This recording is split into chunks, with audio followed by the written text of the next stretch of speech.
Hey everybody, Andrew Reynolds with FindYourFuels.com here to give you another handy, helpful tip today. And that tip is about putting your education to work. Now I know a lot of you have racked up considerable personal investment to achieve your education desires, and you put a lot of hard work into it, and that's going to pay off. However, you're really trying to think about, now how do I put this whole thing to work? I'm going to say something that's a little bit controversial, big surprise, I know. But the first thing I want you to do is mentally put that education on the shelf. I'm not saying throw it away, but I'm saying put it on the shelf. Put it somewhere where you know you can kind of get it. Don't let it collect dust. Organize your thoughts so the things that are really at the forefront of your mind as to what you want to put it to work, keep that handy, just don't have it right in front of you. Because the real concept you have to keep in mind is that change is real, change is every day, and change is hard. And there's a reason why the quote-unquote working class has kind of a natural, abrasive perception of people who are coming right out of college.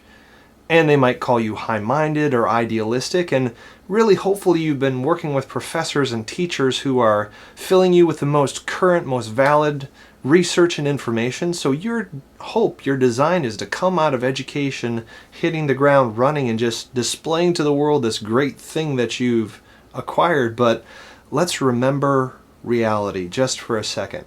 When's the last time you actually had to change a personal habit?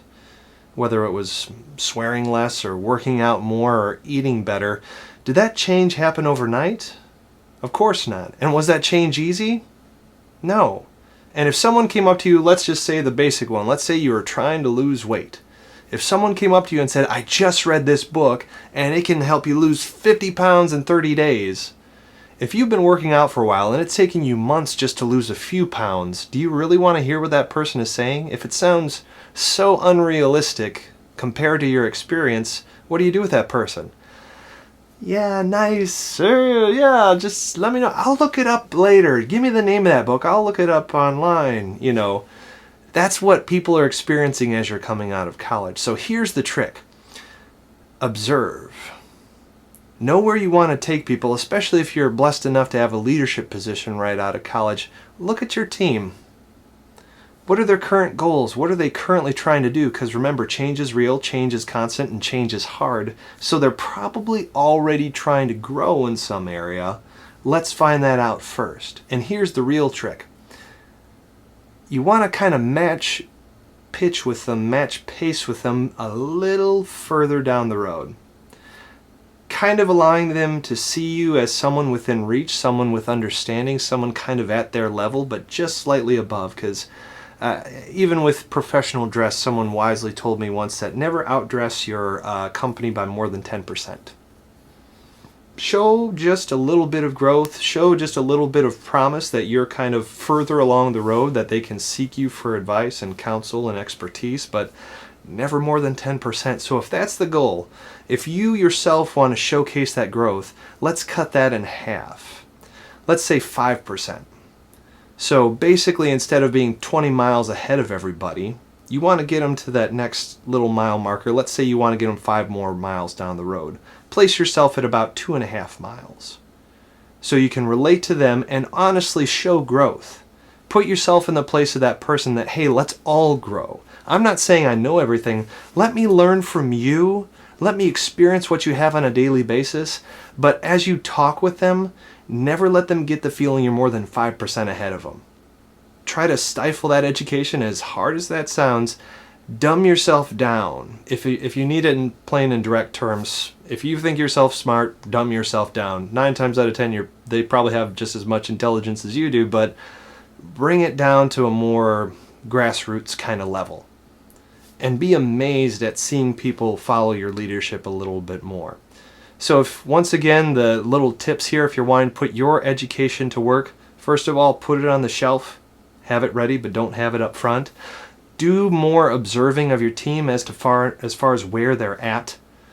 And just like a GPS, even if you know where they want to go, it's just turn-by-turn navigation.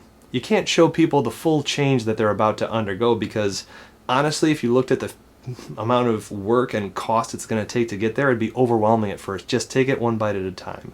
So that's why we say match pace and match pitch at about plus 5%. The goal is to get them to that next 10% marker, but meet them in the middle. And the last thing I want you to kind of think about is can you keep this up?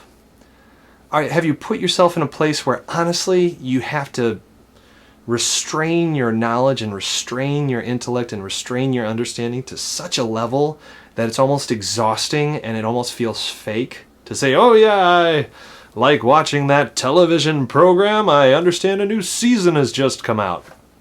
You can't keep that up. They won't accept it as genuine, and it's just exhausting. So as you're thinking that I need to place myself within that 5 to 10% range for growth to really help put that education to the use of other people around me, if that's just a bridge too far, move on to the next opportunity. Find out what your limit is, find out how much you can genuinely showcase that willingness to learn alongside of them and be a help, and fight alongside. Because honestly, there's only so much that each of us can do that. So that's hopefully a help, how to put your education to work. If you have any more questions or comments, leave them below. Subscribe as always, and we'll see you next time. Thanks.